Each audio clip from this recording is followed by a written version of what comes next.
This episode is sponsored by Arana Stay, the digital guest guide of the future. Say goodbye to the hassle of traditional welcome packs and say hello to a seamless and unforgettable digital experience for your guests with Arana's fully branded guest experience app. Boost your revenue with powerful features and focus on what you do best, whilst Arana Stay takes care of the rest. Visit aranastay.com to find out more.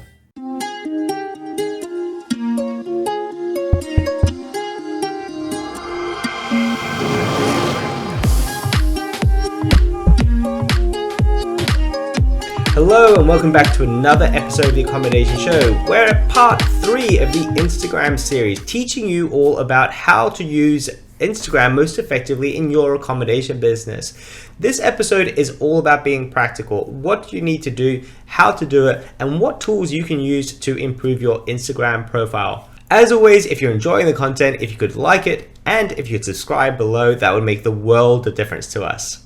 Let's get straight into it. Hi everybody and welcome back to another episode of the Accommodation Show. We are in part 3 of talking all things social media and Instagram. I am back with the wonderful Paul. Welcome back, Paul. Hey Bart, it's good to see you again. I'm dead excited just to get into the meat of things today.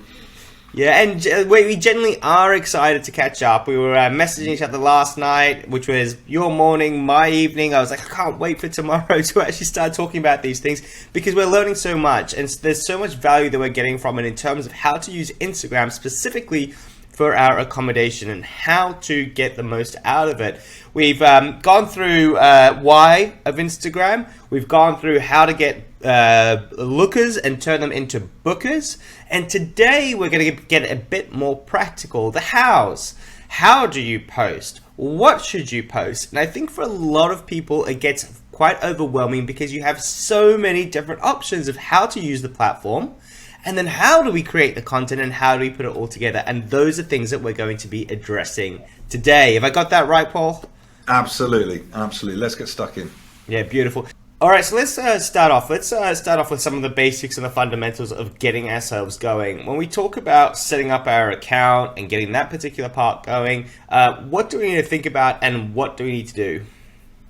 Well, as we spoke about last time, it's all about building your profile properly. So the first thing that you need in order to begin on Instagram is an Instagram account. And once you have that account, you then need to build out your profile because the idea is for someone to see a post, go to your profile, like what they see, and then move on to your website. So that's like a key portal. So profiles are built up from a profile photo. I always recommend your lovely logo, or even better, a face, your face preferably. And then you have a section called the bio. So there's the username, your @handle, and your username. And then you have 3 or 4 lines basically to tell your ideal guest who you are, who you host, what makes you unique, and then tell them to hit the link in your bio because that is what will take them to your website. This is the most important place to put what is now becoming called Instagram SEO. So Instagram is becoming increasingly searchable. So get all your keywords in there. If you're not sure what people are using to search you, go to Google Analytics, look at your website. That will give you a very, very good pointer as to where to start. And that's the place to put your keywords.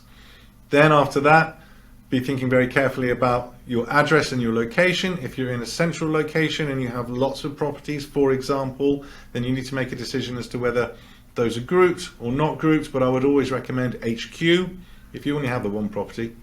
Brilliant.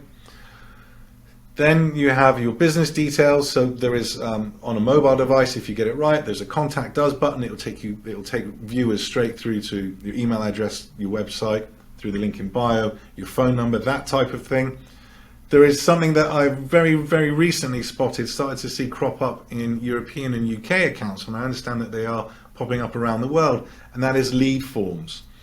So you can set up a lead form with 3 straightforward questions.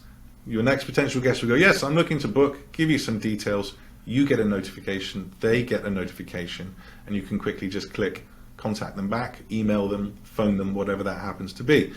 Currently, what a lot of hosts are doing is they're setting up automated direct messaging, which essentially says, oh, thank you for your message, we'll get back to you whenever we can. In my personal opinion, that feels very much like, don't hold your breath, we're not maintaining this account, we're not all over it. But a lead form will give you a notification. It'll tell you someone is interested in your property, and you can jump all over that.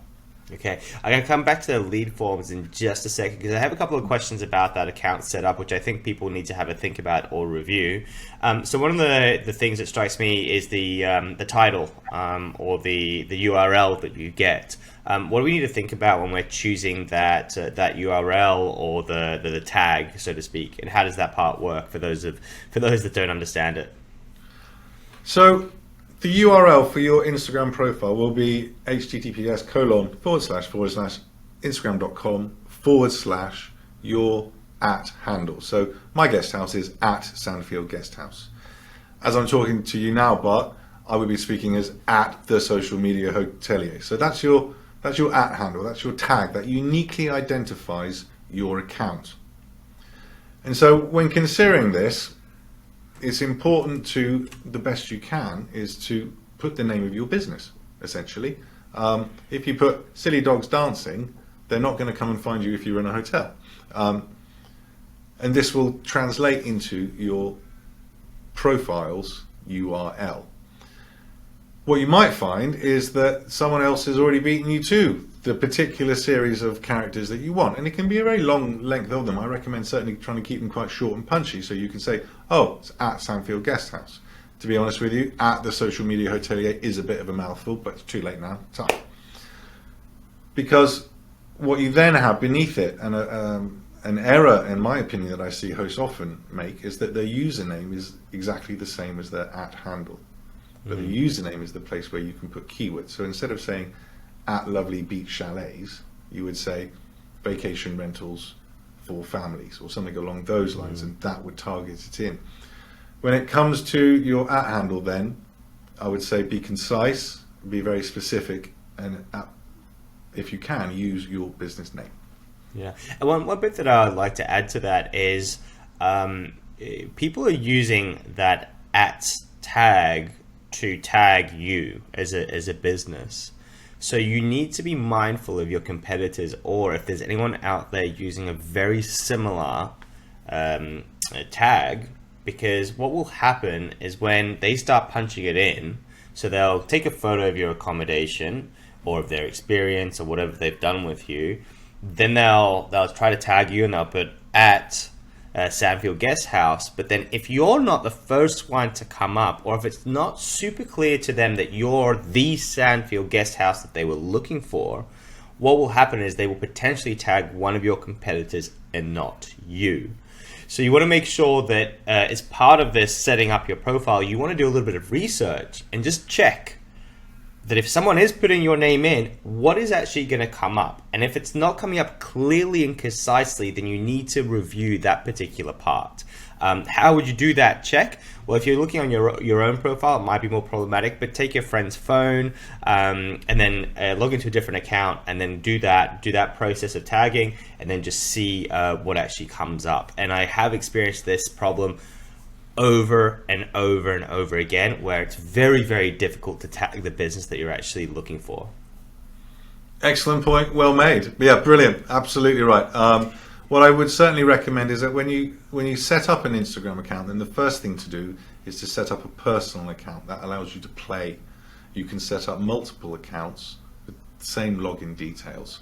So you can use a personal account to play. I often recommend that my clients play to learn, and you can use that personal account. So I would do it by typing in @ and then start spelling Sandfield Guesthouse, because that's what my intended business name would be.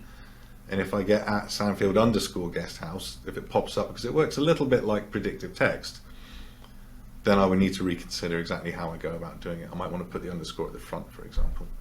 Yeah, so do your research and really think about this from a user experience point of view. How are people going to do it? Don't do it in a way thinking, well, if they can't find that, I'm going to call it something else. But then you break that link between someone being on your website and then actually doing the tag. They're going to instinctively put the name of the business in, but you need to be clever enough to make sure that they can identify your business.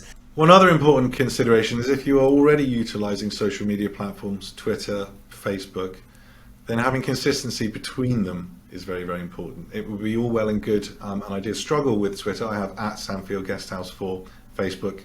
I also have it for Instagram, and I'm happy with that. But Twitter won't allow me those capitals, so it's at Sandfield G House. So to have as much cohesion between all of your social media platforms and your handles will make life much easier, because you can say, oh, you can find me on any platform at Bart Sobeys, at Sandfield Guesthouse, at iBookers. Yeah, got it. Beautiful. So moving on from that part, because I do want to get into making posts and carousels and all that sort of stuff, but I do want to go back to lead forms. Can you please tell me about lead forms and how they work for Instagram? Absolutely. So it's a fairly new thing, and it's not been announced as a new update with any fanfare. It's just quietly creeping in. I think Instagram are testing it to see whether people are using it, and they're not quite ready to have a big fanfare and a big parade about it. However, if once your profile is set up, you go into edit profile towards the bottom now, not on all accounts, but on many accounts, if you're a business account, there's a button that says lead form. If you tap lead form, what that then does is it allows you to describe 3 questions. These can be short answer questions, so it might be the dates that someone is looking to stay, or they can be multiple choice. You're allowed up to 3, so you could just have 1, or you could have 2 or 3. And when the viewer comes across it, what happens is when they fill in the answers on this form and they press send, Instagram will automatically take their contact details and populate essentially a small document. The viewer gets a copy of that via email and a notification in app, as well as the recipient. So when that pings up within the app and on your email, it will tell you who, what the answers to the questions are, and how you can contact them, which is a very, very direct way of a potential guest telling you, I'm interested in your property, and it's a very, very manageable way for you to jump on these leads. It's essentially as straightforward as that. What's currently happening, and Instagram is unique in one particular respect, in that you can send a direct message to anybody. So I have had clients who have an automatic responder. So I send them a message, and I always get the standard back. I'm terribly sorry, we can't respond immediately to your message, blah, blah, blah. We will get back to you whenever we can. Number one, that frustrates me because I message my clients quite a lot. But what I also know is that as a potential guest, it basically just puts a placeholder up and tells them just to pause. It doesn't show much interest. It doesn't show that you're actively engaged with your account and your followers and people who might be interested in your business via Instagram. It basically says to them, too busy to deal with you right now. I'll get back to you whenever I can. I.e., don't hold your breath, because many don't get back.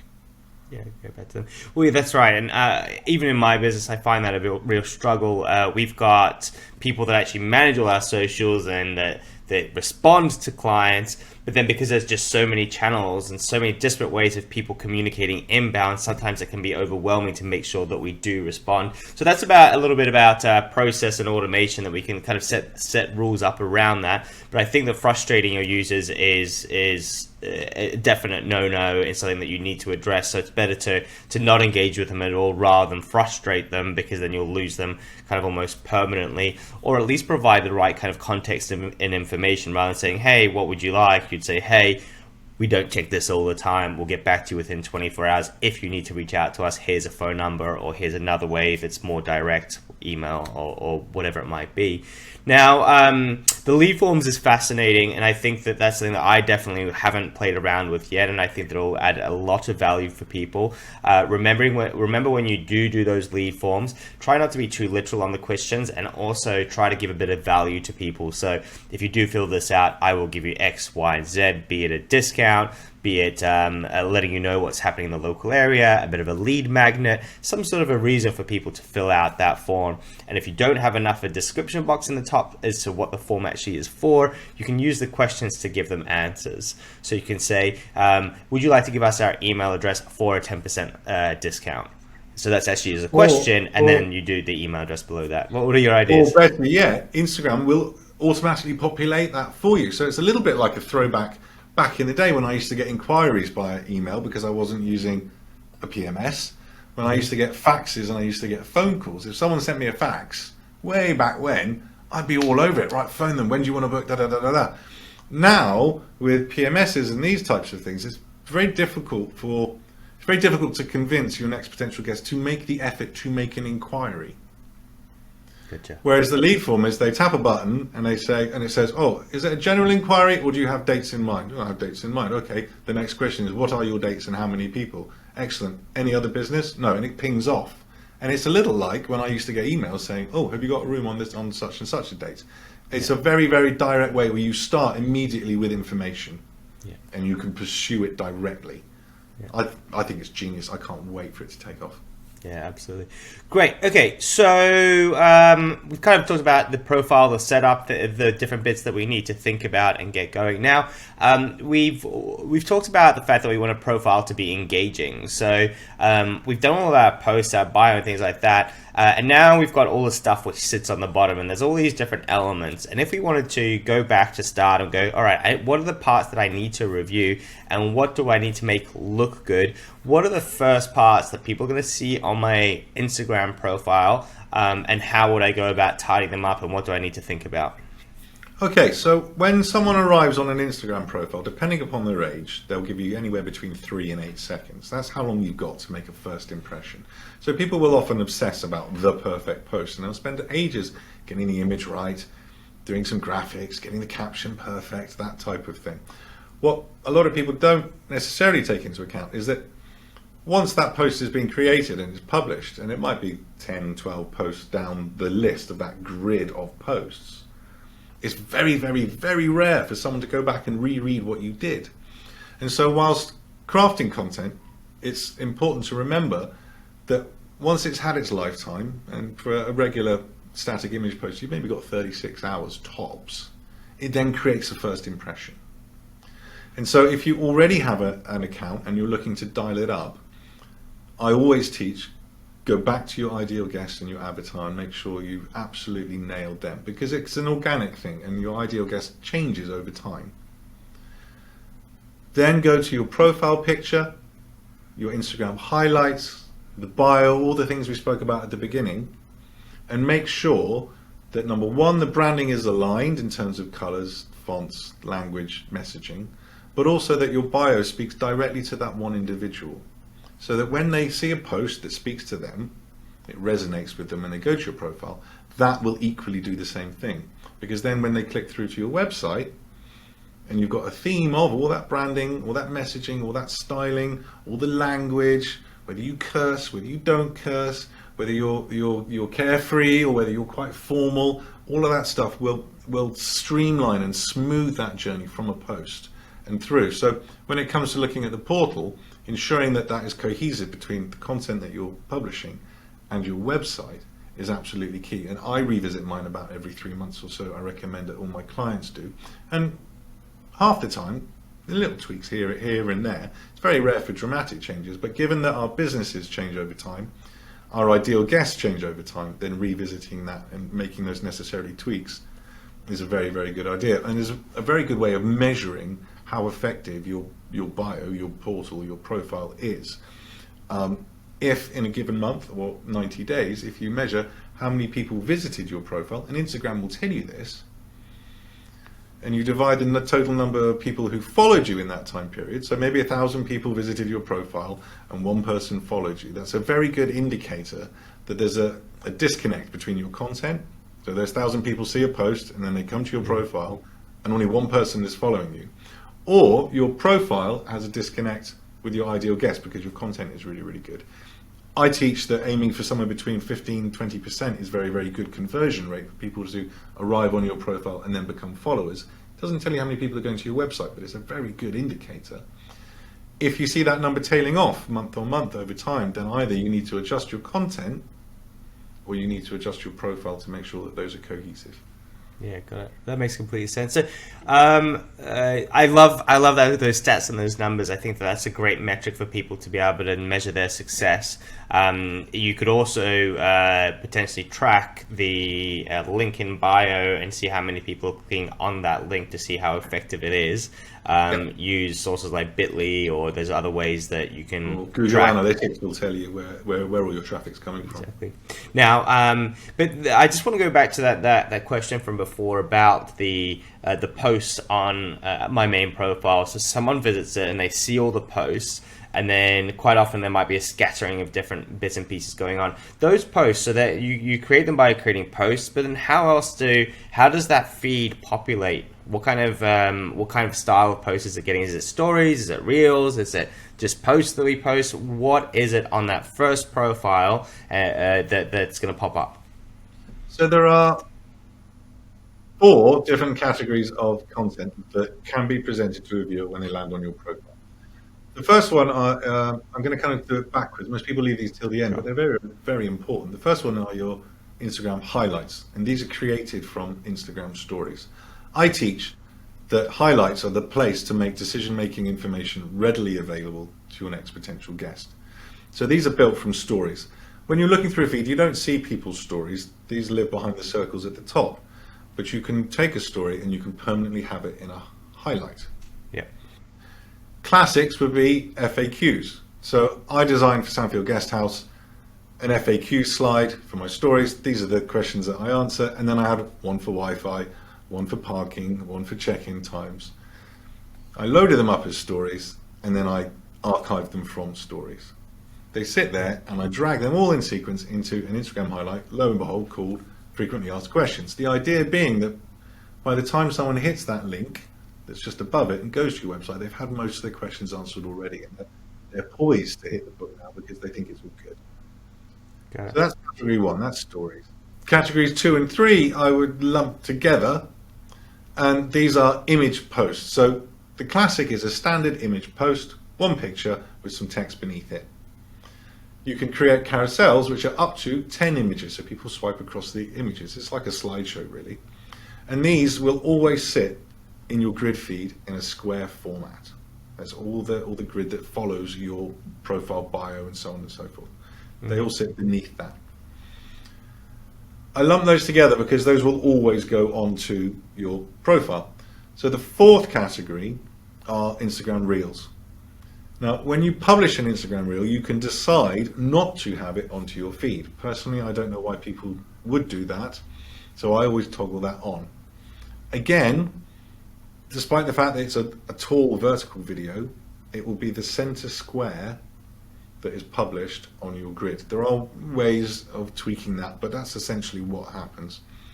And so on your grid feed, you basically have 2 categories. You have a single image or images, and you have video. And those will fulfill that grid. When you're creating an Instagram Reel, you do have an option to put a cover on it.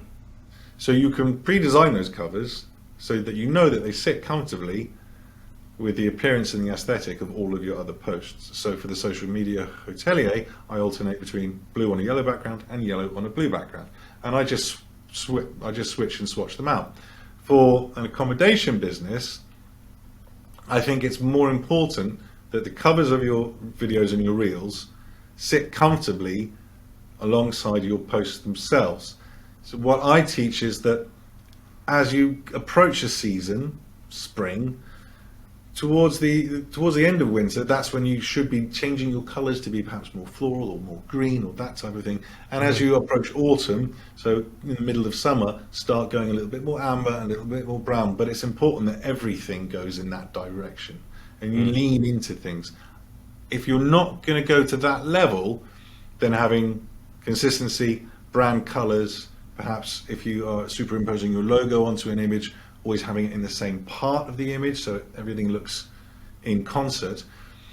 At the same time, there is a move towards more original content and less curated, less prettified.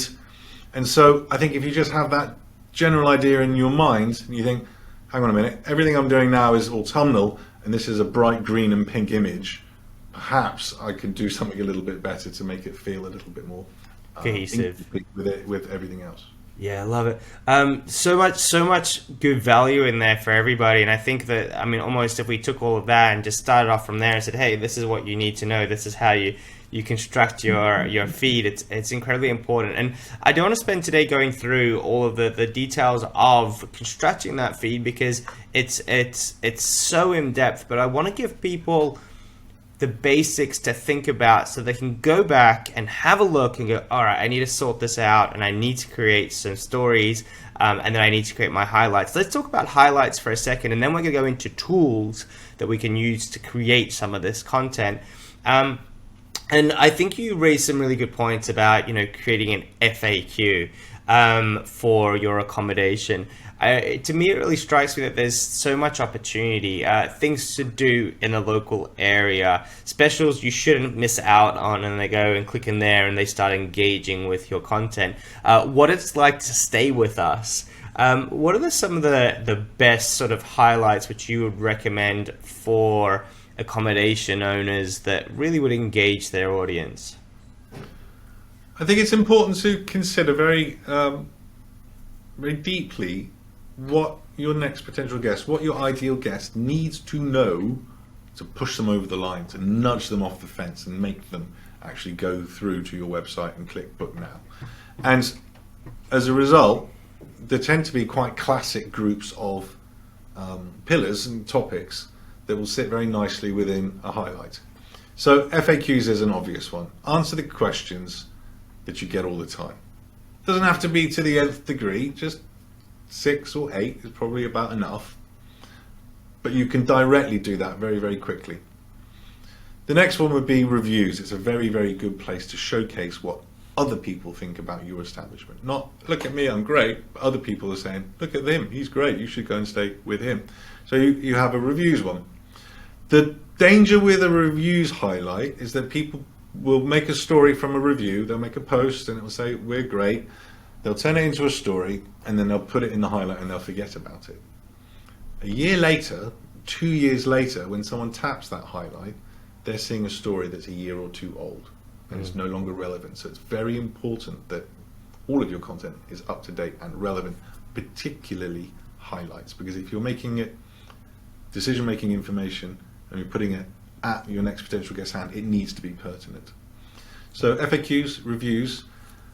I would always suggest local places to eat and drink so people know what they can do when they get there. You might have a couple of restaurants, a couple of bars, and then if people can cook and prepare food and entertain in your establishment, then highlighting what and how they can do it. You might have a concierge service, but that kind of eating and drinking thing.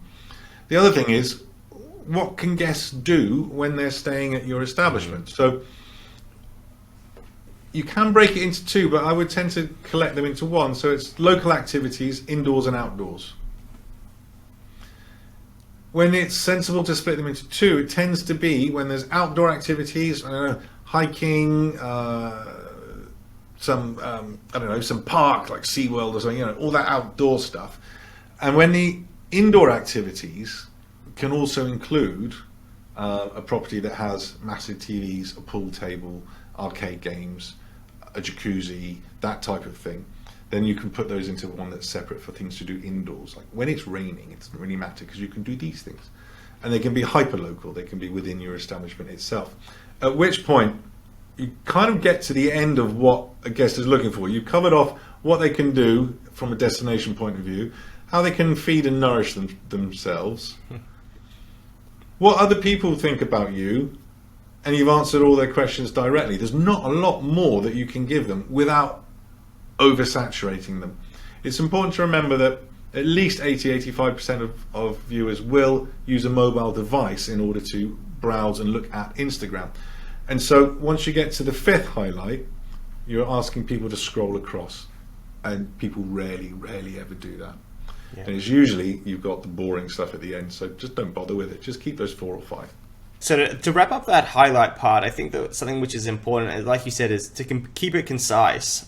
So make sure that you don't have too much information in there, but also make it exciting or riveting, something that people are going to engage with, because once again, they'll click on it, and if it doesn't really appeal to them, they'll click out. Don't just take stories that are based on all the pictures of your property. It's boring. It doesn't work. You need stories that are going to be riveting and really pull people into your post and into your accommodation. So you do need to put a bit of thought into that. And what will happen as you create those topics for your highlights, as you build on it, you'll get better and better and have better and better content. The first part of it all is just to start doing. And then after that, you can start to refine. So don't think that you need this amazing product at the end to even start. Get going, get something up there, and then you're going to go through and refine. So let's get on to that, the doing part. So in terms of putting together a cover for these different posts, you said that it's something that we can do beforehand. Are we using a mobile phone to create these covers? Are we using a tool like Canva to create the covers? At what stage are we creating the covers when we don't know what the content's going to be? What tools are you using, and what are you recommending to your clients for the covers? So Instagram covers for a highlight they're just circles. So depending upon the nature of your branding and such, what I usually say in the kind of go-to position would be, most people have 3 brand colors, perhaps 4. So you can have each of those brand colors, just a circle with a flat matte color as your highlights, because underneath those circles you can put in the name of those highlights. So you can have an orange circle that says FAQs, you can have a brown circle that says reviews, you can have a white circle, depending on what your colors are. And so in doing that, what you do is you simplify what people are looking at, because if you don't put a cover in, what Instagram will do is it will take the center of your first story and it will use that. And that might be a picture of a house from a distance, or it might be a picture of a bed, but you're only going to get the corner of the bed, for example. So I would always say, if you're not sure, pick your brand colors and just use those, or stay within that hue scheme, if that makes sense. So if you've got white, blue and green, and you've only got 3 colors but you want 5 highlights, then use a mid blue and a dark blue, or use your brown, green and a slightly off green, if that makes sense. So it looks deliberate, a little bit like if you wear a black pair of trousers and a black jacket, it doesn't look like a suit. It needs to be distinctly different. Don't have them too similar. You can do that by creating these things in Canva. You can literally just draw a square, tell Canva what color you want it, export that, and then when you put it in, Instagram will just turn it into a circle for you. If you're already if you're keen on photography and graphics and that type of thing, you might use Adobe's Creator Cloud, and that will give you Photoshop as well as Lightroom, so you can just draw a box or a circle, put a color in it. What I have tinkered with, and I've had varying degrees of success, is putting the name of the highlight in that circle. So Instagram forces you to at least have something describing beneath that circle what that highlight is about. So if you have the word and it's a bit tiny, it's a bit squeezed in, the question then is, do you repeat the word, or you just have a dot and then 2 dots, or how does that work? So I would recommend having either a logo with a variation on it, or your brand colors, it's just block circles, and then have a short, concise descriptor of the name of that highlight. Gotcha.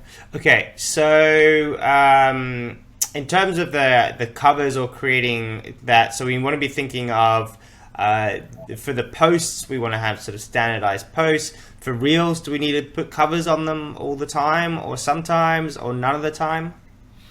So unless you're going to instruct Instagram not to, it's called sharing to feed, not to share your reel, your short form video. They're nothing fancy, they're just short form video. Share your short form video to your feed. If you don't put a cover on it, it will be the first split second of whatever that video is. Now, if that sits comfortably and you manage to pause it and see exactly what that looks like, if that sits comfortably with the rest of your content, then by all means don't bother with a cover. I would suggest always putting some form of cover on, even if it's just a snapshot of the first one, maybe with some words on the front that explain what the video is about. It could be, I don't know, behind the scenes at insert location. Because in order to encourage people to tap and actually read content or watch a video, you need to give them a reason to do it, a little bit like a headline on a newspaper. You see the image, you see the headline, oh, I want to know more. Without that, you just get a random image from a video, and it's very, very unlikely that someone's going to go on your feed and go, oh, I want to see what that's about. So you can use covers very deliberately to entice people and to intrigue them to look a little bit deeper. At the same time, you can ensure that your grid feed looks cohesive, Now, you might decide that you want a jumbled up one and you deliberately do something jumbled up, or you might decide that they're always going to have exactly the same color scheme and the same branding. You might decide that you have a pattern, whatever it is. These can be readily designed in either Canva, which is free to begin with, or something like Photoshop, or anywhere that you can do graphic design. Yeah. The important thing to remember with Instagram Reels is that they are 1920 pixels high by 1080 wide, and that whatever goes onto your feed will be a square. So you will lose the top and you will lose the bottom. So it's important to make sure that anything you're trying to communicate via your feed as a first impression sits in that square. Right, so when we're creating our cover in Canva, Yeah. are we doing the 1920 by 1080, or are we going to do a square? You are absolutely going to do the 1920 by 1080, because when someone taps through it, it's the first frame that they see. And it's going to crop down to something which crop is... down to 1080 by 1080 when it's sat in your grid. So it just So chops the way top that and the I bottom do it, off. yeah, it cuts the top and the bottom off. So the way I do it is I will ask Canva to create a blank canvas that's 1920 by 1080. And the first thing I'll do is I'll draw a square that's 1080 by 1080, and I'll put that in the middle. Anything important that I want to communicate via my feed goes in that box. So 1080 by 1080 in the middle Correct. is the square that you want. That's the golden bit. That's the important bit.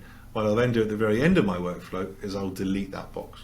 Gotcha. And then in terms of so you might have created your reel and got through to the end of it. That's a great reel. And then are you then going to Canva and going, all right, now I need to figure out what the cover is going to be?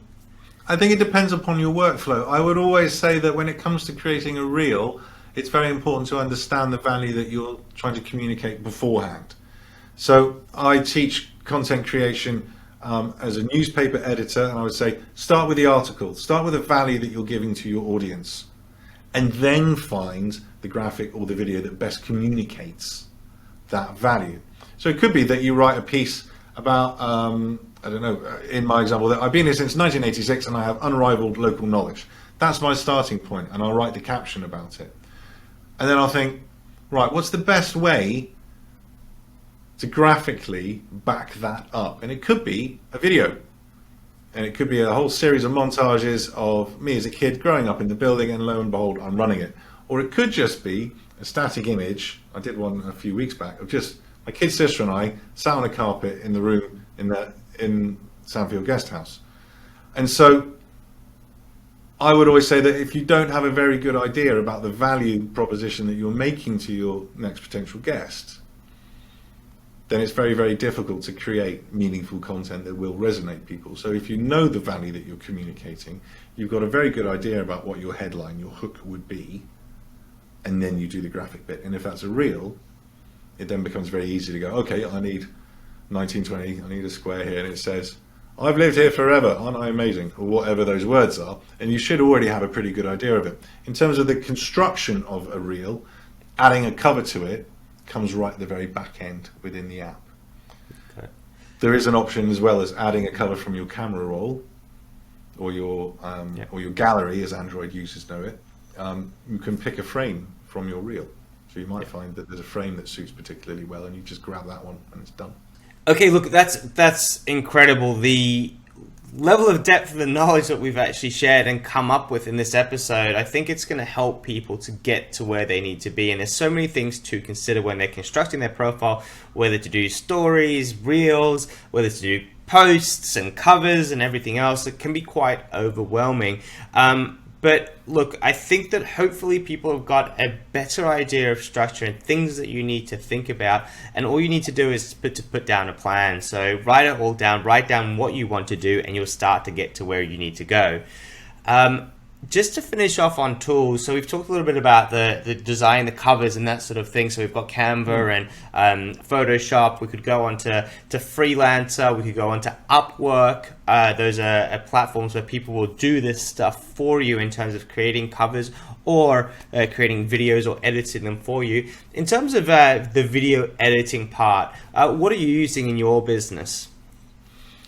So there are a variety and a range of free apps that you can have on a mobile device. Some of the providers also release them for Max certainly. So the most common ones that I encounter are VN Editor, CapCut, and InShot. My favorite is VN Editor, number one, because CapCut is owned by the same company as TikTok, and because I'm in the British military, I'm not allowed anywhere near anything to do with TikTok, and the privacy settings are very, very, very loose and wide open. InShot, in order not to have a watermark, and Instagram, all the social media platforms hate watermarked video. You have to pay a subscription for that. VN Editor is completely free, although it doesn't have a lot of the bells and whistles that CapCut will give you, such as automated captioning. However, if you're just starting out, get onto VN Editor. It's also available for a desktop. What I recently discovered is that my favorite video editing software, which is DaVinci Resolve, which is free, has been used to produce and to cut and to edit at least 7 Oscar-winning films. So it's a very, very steep learning curve, but once you've got that, anything else will be a walk in the park. So if I'm doing something complicated, if I'm doing kind of head on a stick training, or I'm doing a masterclass or something along those lines, I will use DaVinci.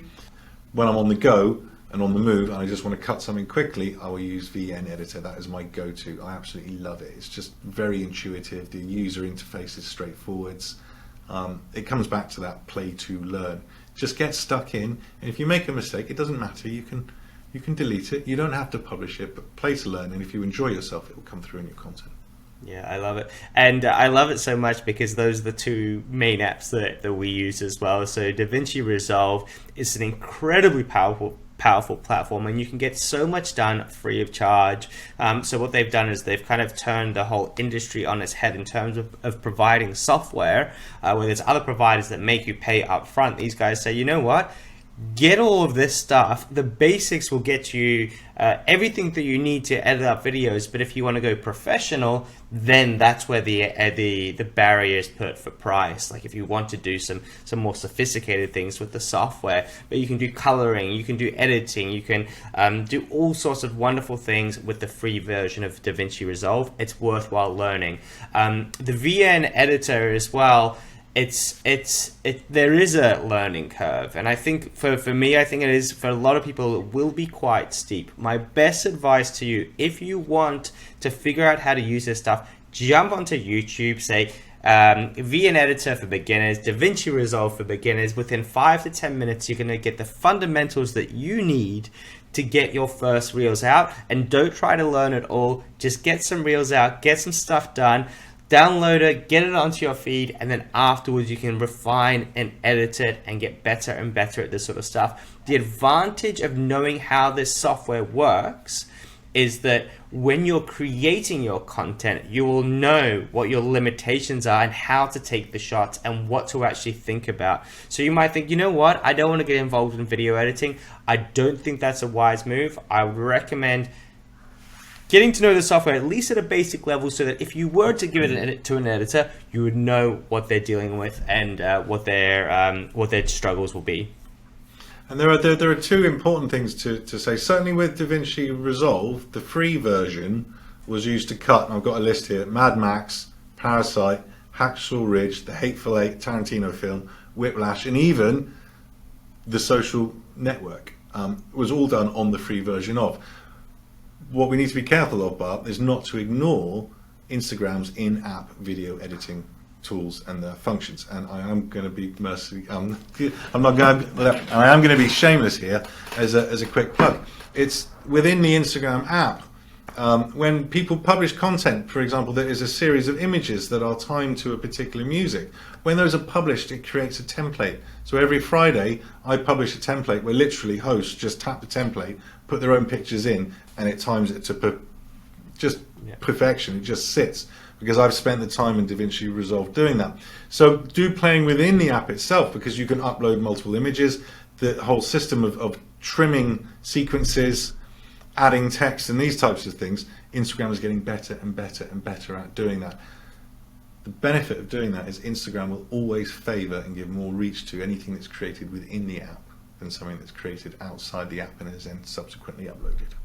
Don't ignore and, Instagram. And Instagram have been cheeky, or I'd say they've caught up, and now they put their little logo on all the videos that you export as well to make sure that there's that longevity for them. But look, Paul, I'm gonna have us wrap up now. We've been talking for quite a while about Instagram and all its benefits, and this is the end of our 3-part series. So it's a little bit sad, actually. This is the last time we'll be catching up in this particular way, but I'm sure we'll be catching up more. Now, folks, if you've watched the 3 episode and if you like it, then please subscribe, give us a like, give us your feedback and your comments. We'd love to see your profiles. We'd love to see what you're doing with Instagram, and please share anything that we've missed, because this is evolving all the time, which is why we love what we do, is seeing, learning, and getting better at everything. So like I said, make sure you subscribe below right now. Paul, thank you so much for joining me and for taking your time to help other people out. I really appreciate it. It really means an awful lot. But I'll be very honest with you. I don't have many avenues to get excited about accommodation businesses and Instagram, and so having an avenue and an opportunity, because the last 30 minutes or so has been really thick and fast to do that, because my kids and my wife are just switch off. So to be able to talk to people who are interested and want to do something meaningful with it is one, it's a privilege, and it's a delight always to speak to you. But if anyone wants more, you can always get hold of me at the Social Media Hotelier on Instagram. Send me a direct message. If anything that I've said is confused or befuddled, just reach out, and you'll find that everything that we've spoken about pinned at the top of my profile, we didn't even talk about pin post, did we, but is a size guide, how to create the perfect profile. All that stuff is just sitting there waiting for you to access. Feel free, help yourselves. Beautiful. And all those links will be in the show notes as well, folks, so make sure that you have a look down below and you get everything that you need. If you're listening in your car, you'll need to go onto theaccommodationshow.com, and then you can get your information that way.